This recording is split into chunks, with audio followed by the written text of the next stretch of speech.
Hey, I'm Michelle Reiner, and I'm here to tell you a little bit about my work at Storied Awareness.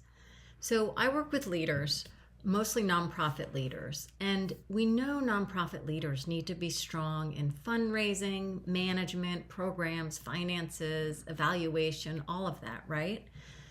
But what I've learned over my time in the sector is that these are not the skills that make leaders thrive.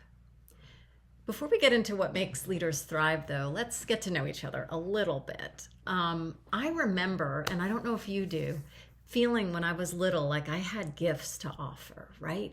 3, 4 years old, I knew I was different and I walked to my own beat and I deeply tapped my intuition and insights and creativity at a young age.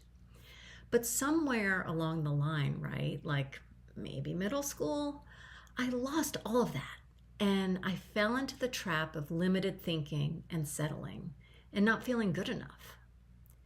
And while I wove in and out of claiming my gifts and limiting myself back and forth for the next phases of my life, I ultimately discovered what it takes to really unleash my gifts and my leadership power and really make impact, joy, and freedom happen in my life.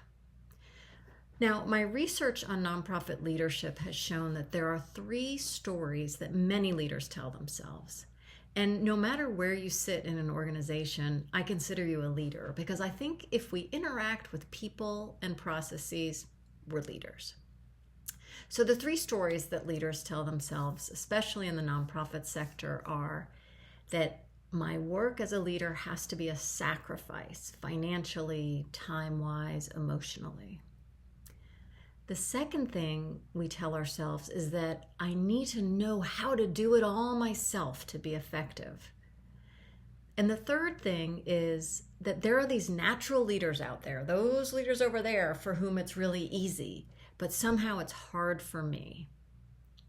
So if we really put ourselves in these stories, how do we feel when we tell ourselves these stories and hear them? Well, we feel isolated, we feel overwhelmed, and we feel like we're being met with unrealistic expectations, both internally and externally.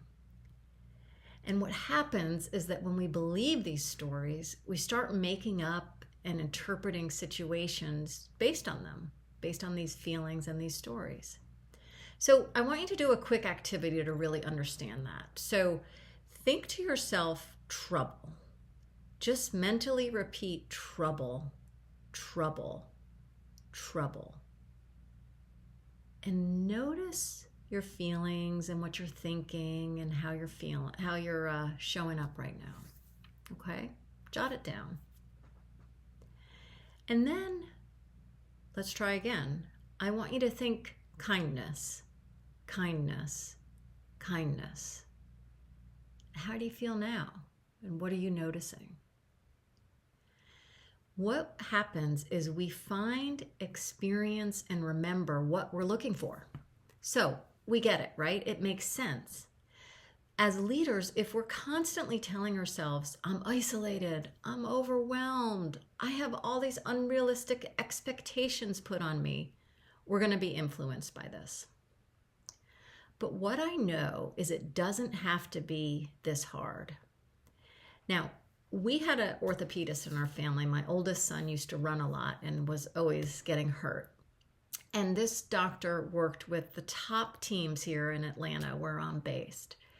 And she told us one day that all the top athletes in their fields had a common secret weapon. And we were trying to guess what it is, my son and I. They do more reps at the gym, they train harder, what is it? But what it was is they stretched their hamstrings. No one liked to do it. It hurts, it's uncomfortable, it wasn't glamorous like lifting tons of weight or running faster or learning a new technique. And it, again, hurts, right? But stretching their hamstrings transformed their play and kept them on the field injury-free so they could practice and continue to get better and better and better. So, of course, as a nonprofit leader, you've got to do the work. You've got to go to practice and learn your skills staff management, fundraising, board relations, planning, financial management, all that stuff. They're the baseline.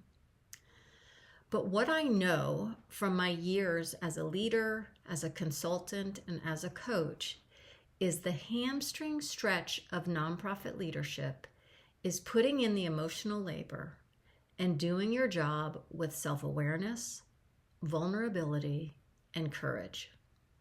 It is not glamorous, this stuff. It's hard, like the hamstring stretching. But just like the hamstring stretching, it works. So this is what storied awareness is all about. It's about uncovering the stories you're telling yourself and cultivating the types of skills, maybe they're called soft skills in your world, that help you lead with intention, energy, and presence. So you can show up authentically, with joy, and with greater impact. So I'm really looking forward to working with you over our time together, and I can't wait to hear what you're all about. Drop me something in the chat, and I'll love to see your comments. Thanks so much. Bye.